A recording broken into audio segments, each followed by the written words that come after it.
What's the most wholesome thing a stranger has done for you? For a while, my daughters and I were living in a homeless shelter after finally leaving my abusive ex. The shelter had strict rules. We couldn't be inside the building between 8 a.m. and 3 p.m. every day. That meant I had to figure out ways to keep my kids safe and occupied during those hours. The shelter had given me a stroller, and every day I'd strap my girls in and we'd head out, either to the library, the park, or Walmart. Each was at least a mile away, but I didn't have many other options. One day, the rain was coming down hard. It wasn't just a sprinkle. It was one of those heavy downpours that soaks you through in minutes. I really didn't want to walk a mile with my kids in the rain, but I also couldn't stay out in the open. So I ducked into a diner nearby, hoping to wait out the storm. I had about $100 to my name that week, and every cent mattered. I scanned the menu and found an $8 meal that looked like the cheapest thing on the list. I ordered it, intending to stretch it as far as I could. I took my time, slowly dividing the food into tiny portions for the girls, feeding them carefully. I kept an eye on the window, hoping the rain would ease soon. While I was sitting there, a woman who had just finished her meal approached our table.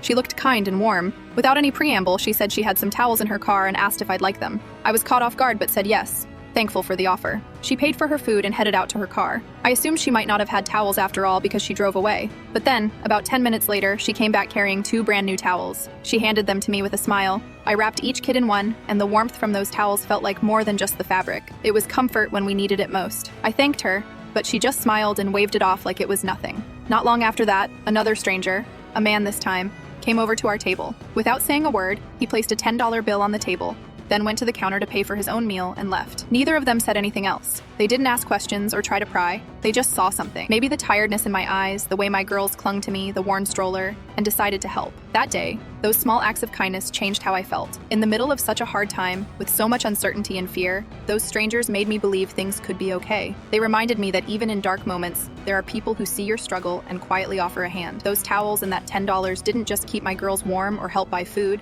they gave me hope.